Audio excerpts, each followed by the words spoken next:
Okay, I'm still sick, but hopefully this will be the last chapter. But I can't make that promise because I have had this cold for days. Okay, Chapter 7, Malcolm, Monday, September 9th. Echo Ridge has one bar which technically is only half in town because it sits right on the border of neighboring Salisbury. Unlike most Echo Ridge businesses, Bowski's Tavern has a reputation for leaving people alone. They won't serve minors, but they don't card at the door. So that's where I met Declan on Monday afternoon after spending the first day back at school pretending that, yeah, sure, I knew my brother was around. Bukowski's doesn't look like it belongs in Echo Ridge. It's small and dark with a long bar at the front, a few scarred tables scattered around the room, and a dartboard and pool table in the back. The only thing on the walls is a neon Budweiser sign with a flickering W. There's nothing cute or quaint about it. You can't give me a heads up you were in town, I ask when I slide into a seat across from Declan. I mean to say it like a joke, but it doesn't come out that way. Hello to you too, little brother, Declan says. I saw him less than a week ago, but he looks bigger here than he did in Aunt Lene's basement apartment. Maybe because Declan was always larger than life in Echo Ridge. Not that the two of us ever hung out at Bukowski's before, or anywhere really. Back in grade school, when my dad was trying to make me and football happen, Declan would occasionally deign to play with me. He'd get bored fast though, and the more I missed, the harder he'd throw. After a while, I'd give up trying to catch the ball and just put my hands up to protect my head. What's your problem? He complained. I'm not trying to hit you. Trust me, would you? He'd say that as if he'd ever done anything to earn it. You want something to drink? Declan asks.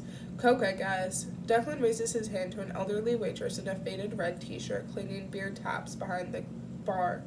2 Cokes, please, he says when she arrives at our table. She nods without much interest. I wait until she leaves to ask, what are you doing here? A muscle twitches in Declan's jaw. You say it like I'm violating some sort of restraining order. It's a free country. Yeah, but I trail off as the waitress returns, placing cocktail napkins and tall glasses of Coke with ice in front of us. My phone exploded during lunch once word got out that Declan was in Echo Ridge, and he knows that. He knows exactly the kind of reaction this would get.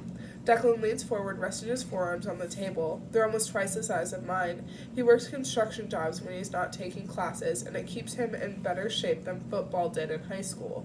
He lowers his voice even though the only other people in Bukowski's are 2 old guys wearing baseball caps at the end of the bar. I'm sick of being treated like a criminal, Mal. I didn't do anything. Remember? He rubs a hand over his face. Or do you not believe that anymore? Did you ever? Of course I did. I stabbed at the ice in my drink with my straw. But why now? First Daisy's back and now you. What's going on? The ghost of a frown flits across Declan's face when I mention Daisy, so quick I almost miss it.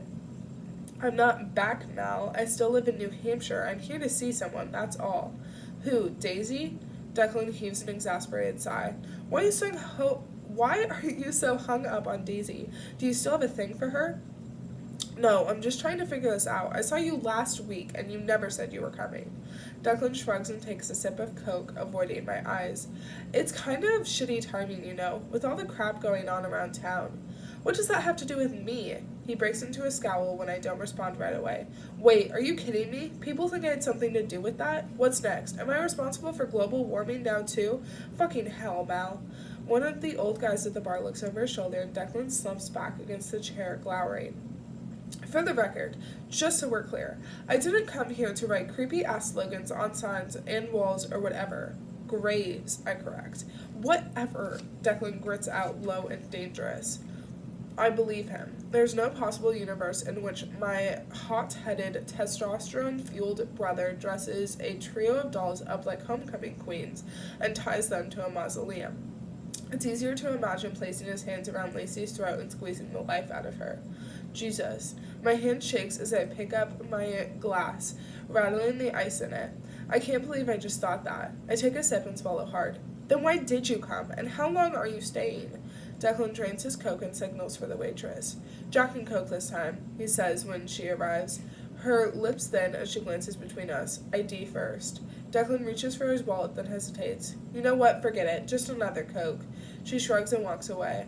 Declan shakes his head like he's disgusted with himself.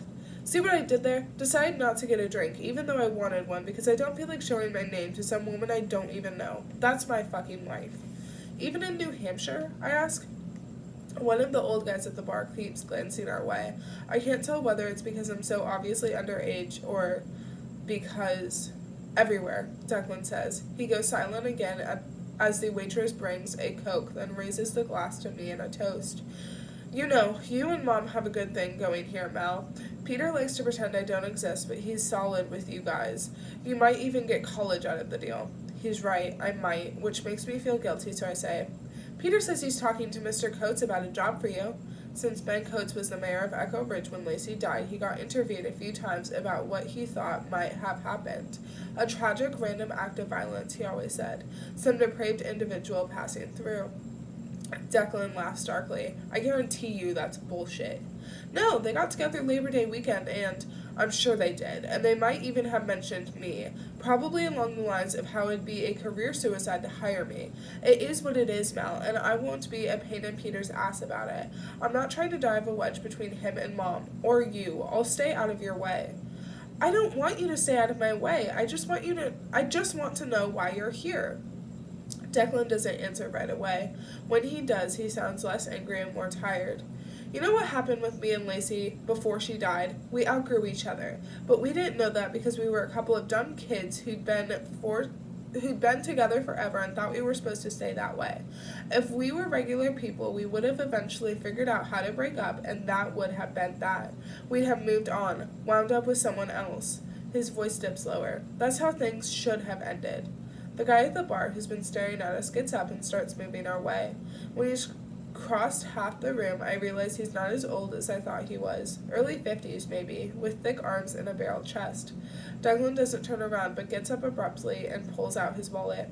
I gotta go, he says, dropping a 10 on the table. Don't worry, all right? Everything's fine. He brushes past the guy, who half turns to call after him. Hey, you Declan Kelly?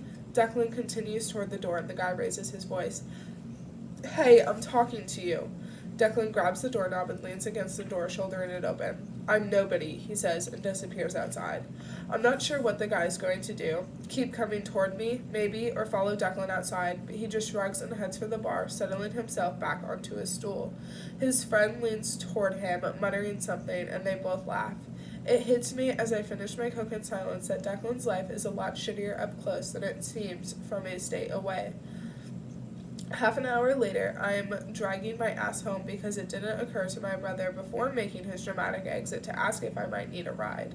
I'm rounding the bend toward Lacey's old house when I spot someone a few feet ahead of me on the road wheeling an oversized suitcase behind her.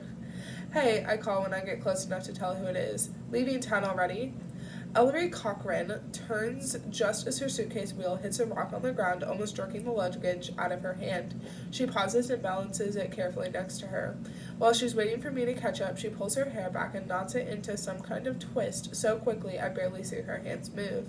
It's kind of mesmerizing. The airline lost my luggage more than a week ago and they just delivered it. She rolls her eyes. To our neighbors. That sucks. At least it showed up, though. I gestured to the suitcase. You need help with that? No thanks. It's easy to roll, and my grandmother's house is right there. A breeze stirs, sending stray tendrils of hair across Ellery's face. She's so pale, with sharp cheekbones and a stubborn chin, that she'd look severe if it weren't for her eyes. They're inky black, huge, and a little bit tilted at the edges, with eyelashes so long they look fake. I don't realize I'm staring until she says, What? I shove my hands into my pockets. I'm glad I ran into you. I've been meaning to thank you for the other night at the fundraiser. For not, assuming I was the perpetrator. A smile tugs at the corners of her mouth. I don't know a lot of vandals, but I have to imagine most of them don't look quite so horrified by their own handiwork.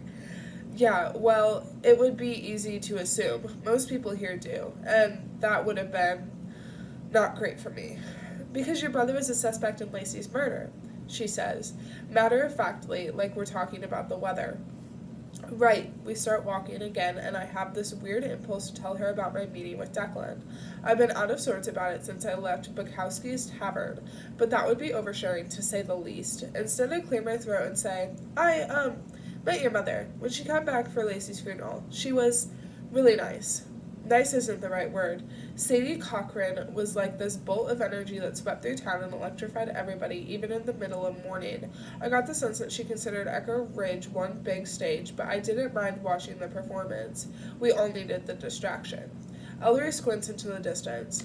It's funny how everyone remembers Sadie here. I'm pretty sure I could visit every town I've ever lived in and nobody would notice. I doubt that. I shoot her a sideways glance. You call your mom by her first name? Yeah, she used to have us pretend she was like our older sister when she went on auditions, and it would suck. Ellery says in that same matter-of-fact tone. She shrugs when I raise my brows. Mothers of preschoolers aren't considered particularly sexy in Hollywood. An engine roars behind us, faintly at first, then so loud that we both turn. Headlights flash, coming way too fast, and I grab Ellery's arm to yank her out of the road. She loses her grip on the suitcase and yelps as it topples into the path of the oncoming car. Brakes squeal, and the bright red BMW's wheels stop inches in front of the handle. The driver's side window lowers, and Katrin pokes her head out. She's in her purple Echo Ridge cheerleading jacket. Brooke is in the passenger seat. Katrin's eyes drop to the suitcase as I grab it off the ground and haul it back to safety. Are you going somewhere? She asks. Christ, Katrin, you almost ran us over. I did not, she scoffs. She arches her brow as Ellery takes the suitcase handle from me. Is that yours, Ellery? You're not moving again, are you? No, long story. Ellery starts rolling the oversized suitcase toward the grassy knoll in front of her grandmother's house. I'm almost home, so I'll catch you guys later. See you tomorrow, I say as Katrin waves and utters a lazy, bye! Then she wraps her palm against the car door and narrows her eyes at me. You've been keeping secrets. You didn't tell me Declan was back in town. I had no idea until today, I say.